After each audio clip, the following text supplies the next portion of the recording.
तो ये वास्तविक संख्या जो है मुख्य रूप से आपको दो प्रकार की होती है। एक होता है परिमेय संख्या और दूसरा होता है अपरिमेय संख्या। तो ये जो परिमेय संख्या होता है, अपरिमेय संख्या, ये किसी भी मूल के अंदर अगर हो जिसका पूरा पूरा मूल नहीं निकलता है तो वह अपरिमेय संख्या होता है। तो अपरिमेय संख्या का उदाहरण जैसे हम लिख सकते हैं रूट के अंदर 2 जिसका पूरा पूरा वर्गमूल नहीं निकलता है। तीसरा मूल के अंदर 4 भी हम लिख सकते हैं। पांचवा मूल के अंदर हम क्या कहते हैं 15 भी लिख सकते हैं। इस प्रकार जो भी संख्या होगा जिसका पूरा पूरा उसका मूल नहीं निकलता हो, चाहे वर्गमूल, घनमूल, पांचवा मूल, कोई भी मूल नहीं निकलता है तो वह अपरिमेय संख्या होता है। और एक अपरिमेय संख्या ऐसा होता है अशांत अनावर्ती संख्या, ये भी आपको अपरिमेय संख्या का उदाहरण है। तो अशांत अनावर्ती संख्या में अंकों का एक विशेष क्रम होता है जो अशांत भी होता है और अनावर्ती भी होता है। जैसे 0.10, 1 2 गो 0, 1 3 गो 0, 1 4 गो 0, इस प्रकार डॉट डॉट। ये संख्या जो है ये अशांत है, ना इसे हम आवर्त के रूप में लिख सकते हैं, इसलिए इस तरह की संख्या जो है वह भी अपरिमेय संख्या होता है। या 0.21, 2 2 गो 1, 2 3 गो 1। अब परिमेय संख्या का परिभाषा ये है जो संख्या p/q के रूप में हो। तो यहाँ p/q के रूप में होने वाली संख्या हो जहाँ p और q दोनों पूर्णांक हो।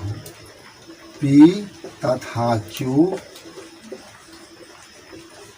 पूर्णांक हो, लेकिन शर्त यह है जो q जो है वह 0 नहीं होना चाहिए। तो इस संख्या को हम ये कहते हैं। इसके उदाहरण के रूप में आप ढेर सा चीज़ लिख सकते हैं। 0, 1/2, रूट के अंदर 9, -7/12, ये सारा का सारा संख्या जो है आपको परिमेय संख्या है। अब ये परिमेय संख्या को हम फिर दो भागों में बांट सकते हैं।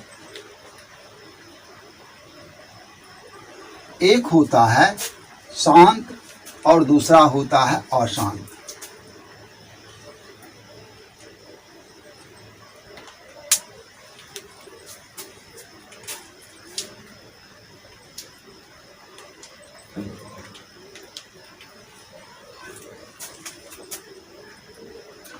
एक होता है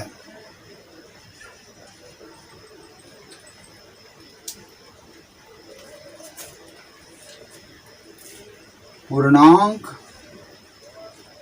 और दूसरा होता है अपूर्णांक। तो पूर्णांक का मतलब पूरा पूरा अंक, चाहे 1 हो, 2 हो, 3 हो, 0 हो, -1 हो, -2 हो, ये सारा का सारा पूर्णांक हो गया। अपूर्णांक यानी भिन्न में बट्टा में होगा 1/2, 1/3, 2/3, -4/5 डॉट डॉट ये सब। अब ये जो अपूर्णांक है, ये अपूर्णांक आपको दो प्रकार का होता होगा। एक होता है शांत वाला और दूसरा होता है अशांत।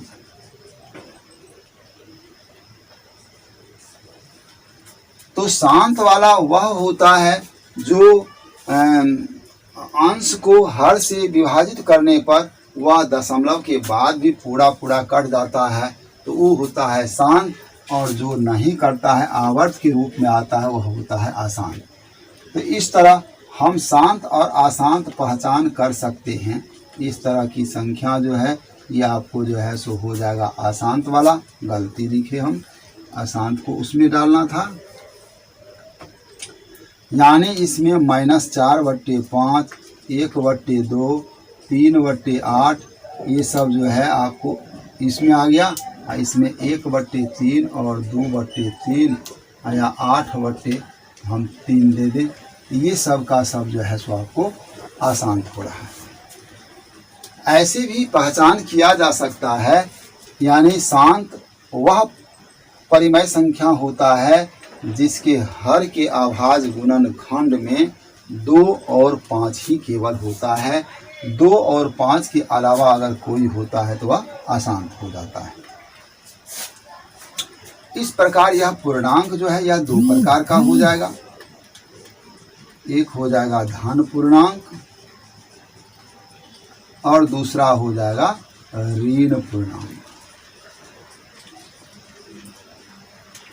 तो इस प्रकार धन पूर्णांक में 1, 2, 3, 4, 5 इस प्रकार हो जाएगा। ऋण पूर्णांक -2 इस प्रकार से ऋण पूर्णांक हो जाएगा। अब ये धन पूर्णांक साम विषम इत्यादि ये सब होता है जो आप लोग जानते हैं।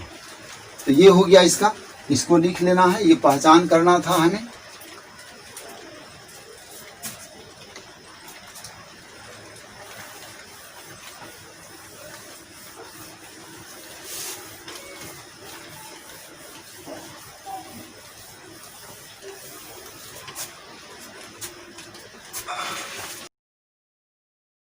अब एक प्रमेय है यूक्लिड विभाजन प्रमेय का, इसके बारे में हमें जानना है। जो यूक्लिड विभाजन प्रमेय का किसको कहते हैं?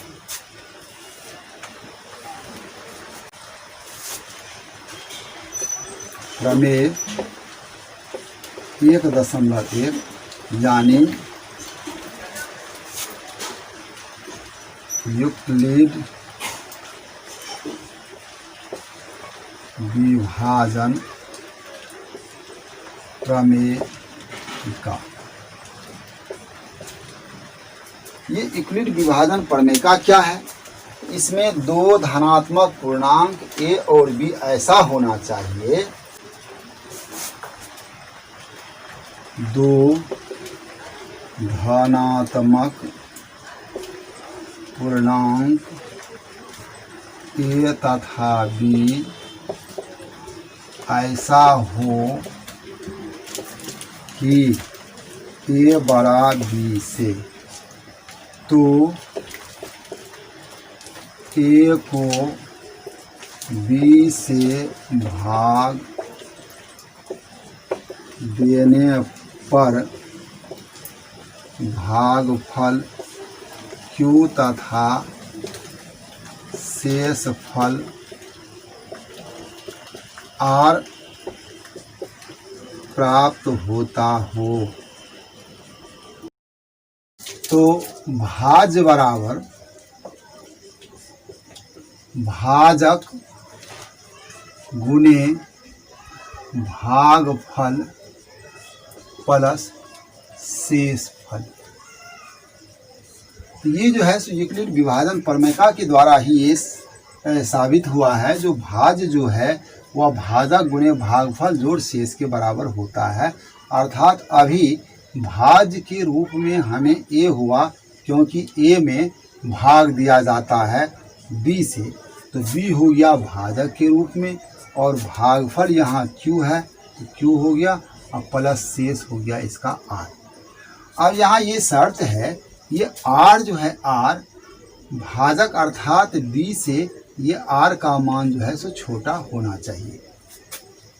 इसका मतलब b का मान जो है जो भी होगा उससे r का मान हमेशा छोटा होगा, ये बड़ा कभी हो नहीं सकता है। इसका मतलब r का मान 0 से बड़ा या बराबर r होगा, लेकिन यह b से छोटा होगा। तो ये आपको यूक्लिड विभाजन प्रमेय का कहना है। जो भाग की क्रिया में जिसमें भाग देते हैं वह भाज्य कहलाता है, जिससे भाग देते हैं भाजक कहलाता है, और उससे भागफल प्राप्त होता है और शेषफल प्राप्त होता है। इस तरह शेषफल हमेशा भाजक से कम होता है।